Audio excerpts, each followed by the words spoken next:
We're going to hear about the insights in this amazing speech that you gave for a graduation ceremony. Talk to us about this way that you spoke to these young folks about how every generation complains about the mess that the last generation is leaving them, which of course would be very Yes, easy a complaint and true for this totally. Gen Z that's in high school and college right now. But you have such Yeah. a great take on that.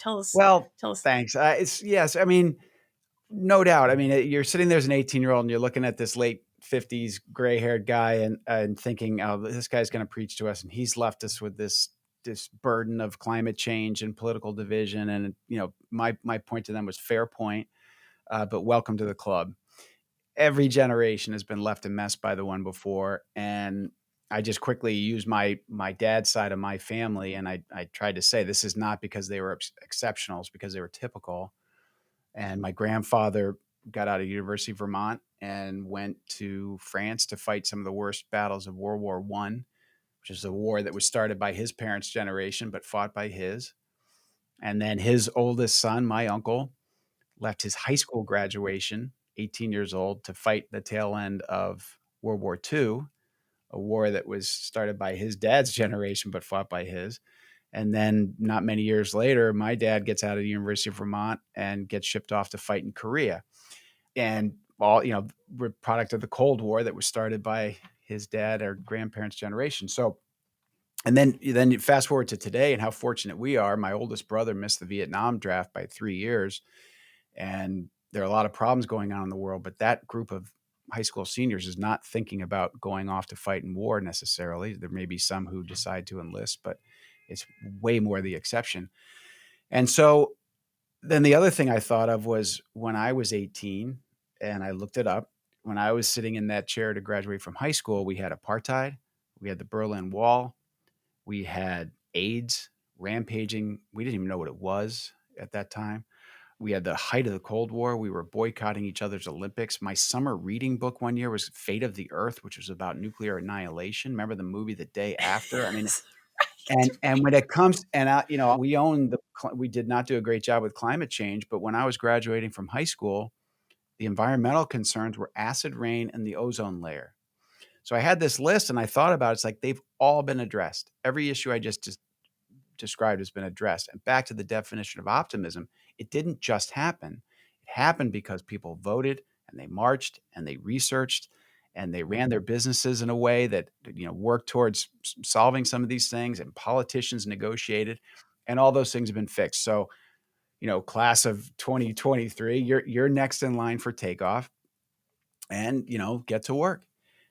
So that was sort of the message I was trying to give, and I don't know how many of them even listened. I got some nice notes from parents and uncles and that sort of thing, but yeah, I enjoyed it. It was a real privilege, and I was glad to be able to share that.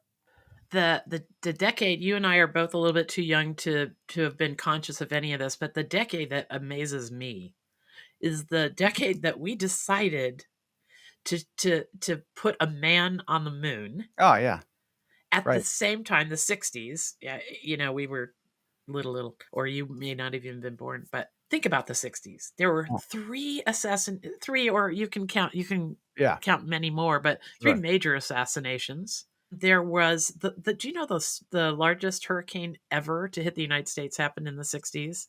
I did There was not. Kent State. So Sure. you've got just after Oh, college kids like I do. How would you like it if you had kids in college during the Kent State thing and they were literally shooting college kids? Linda, I was born in, I'll just say, in 1966 in Detroit. We lived there during the riots in the late 60s, Yeah. and when people say this country's never been more divided. Yeah.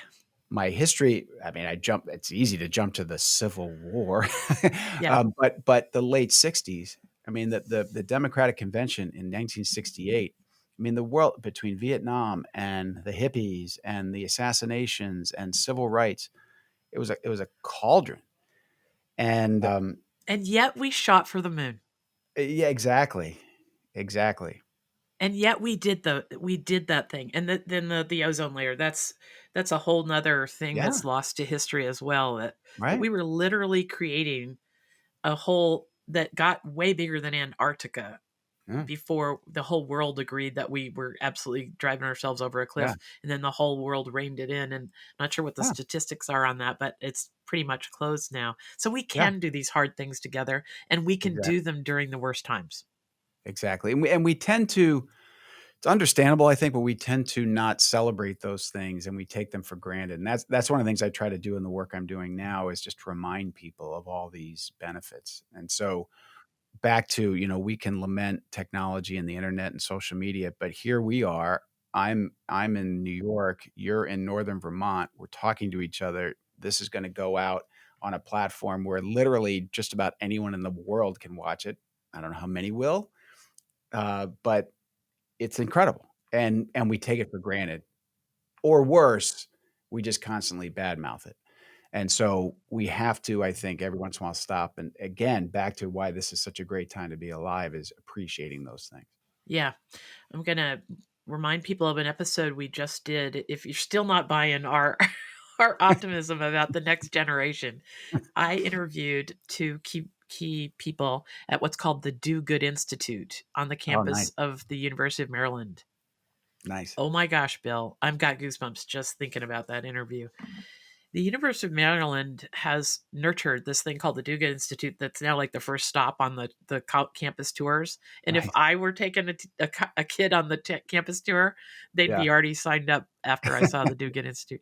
But it's catching on so much. The students are causing a demand in every department for Nice. some connection. I mean, mathematics and English, they're all Yep. connecting to this Dugan Institute that is about social change, and these young people are driving that. And happen to know it's catching on other campuses. So I think there's a lot to be said about this Gen Z. And again, we're Oh, back yeah. to how the media frames Gen Z up in some terrible way, which is Well, just not just true. yeah, I'm glad you pointed that out because just as every generation is left a mess by the one before, every older generation looks down on the younger ones as, they're is whether it's Elvis is dancing too obscenely and these young kids today, yeah, get off my lawn kind of thing. And there are so many great young people doing terrific things. And that's one of the reasons I like doing this work too, though, is that there are some, as we know, though, who are so convinced that the world is going to such a bad place. 20 somethings who choose not to have children. There's many good reasons to choose not to have children. But when you're not having children because you think the world's going to end in 30 years because of climate change, then you're at a point of doom where it's like, why bother? Why try to mitigate and work, to mitigate and lessen the impacts of climate change if you think the battle's already over? That's not a place we want to get.